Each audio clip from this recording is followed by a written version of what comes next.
Tui, hindi pero Tui. T-U-Y. Sa bagay, Congressman, ang PNP chief natin ay taga Batangas at noong mga nakaraang taon, isa sa pinoproblema din partner ng mga kababayan natin sa lalawigan ng Batangas yung peace and order. Apo. Sa panahon ngayon ni General Bacalso, siguro yung problema na yun, matutuldukan na po yun. Ito nga nangyari sa barangay election. For the first time siguro walang napatay sa election na nangyari. Sa Batangas. Talagang kasi biniting niya lahat yung mga police chief na at ako mismo nagbigay ng mungkahi sa kanya noon na para lahat ay magawa para magkaugnayan sa COMELEC nang wala nang mangyaring problema sa peace and order. Ayun, at least maganda. Bagay yun. Kasi yung record ng Batangas dati na laging may mga sinukbit din. May mahigit na kahit pa paano yung nakakabuwasan na. Dati may sinusunog May nakasukbit na rin pero hindi naman napaputok. No. Kung kami estudyante kanin do, Congressman, pagka may nagpupunta sa Batangas, ang nakikita namin balisong. Hindi na balisong ang nakikita namin. Talaga po yatang nagkakaanong mga bakal na, no? Bakal na kasi mga Muslim po talaga Batanggenyo ng araw eh. Okay, partner, at mayroon na lamang tayong 2 o 3 minuto bago tayo magpaalam. Alas 6:03 na po ng gabi. Na tayo pero attorney. Sige, magandang hapon ulit at sana sa awa ng Panginoon ng Diyos at sa tulong na rin ng ating mga kasamahan sa media. Magkarinigan ulit tayo sa darating na panahon. Congressman? At sana ay makabalik si Congressman. Opo.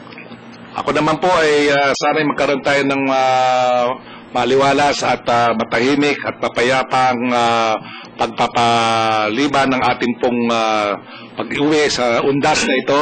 Ating pong alalahanin yung ating mga namatay na nagpakahirap para sa atin ngayon na tayo naman na mabubuhay at ating gawin ang lahat para tayo magkaroon karapat-dapat sa ating kinatatayuan ngayon.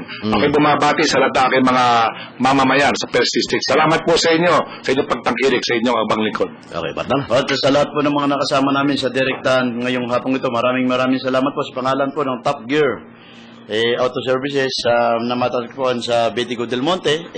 Wag ho kayong mag-atubilin at magtunguron kung mayroong diferensya ang inyong masasakyan. Siyempre sa kagandahan loob rin ng IRMA at ng TMC o Teresa Marble Corporation Municipality. Maraming salamat. Hanggang sa muli.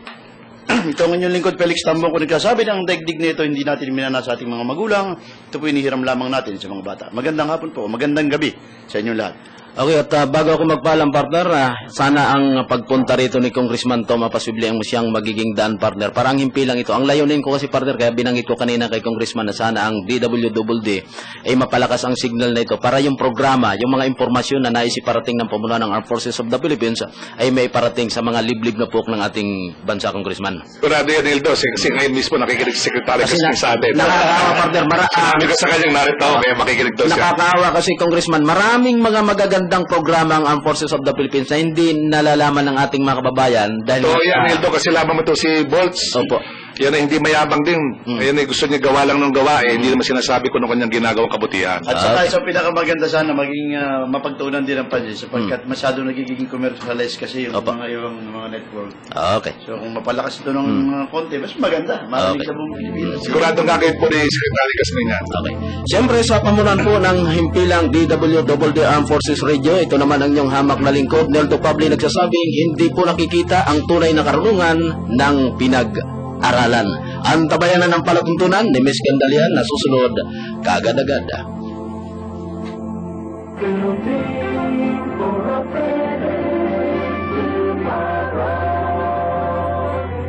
DWDD Armed Forces Radio, 1134 kilohertz, broadcasting from Campo Aguinaldo, Quezon City.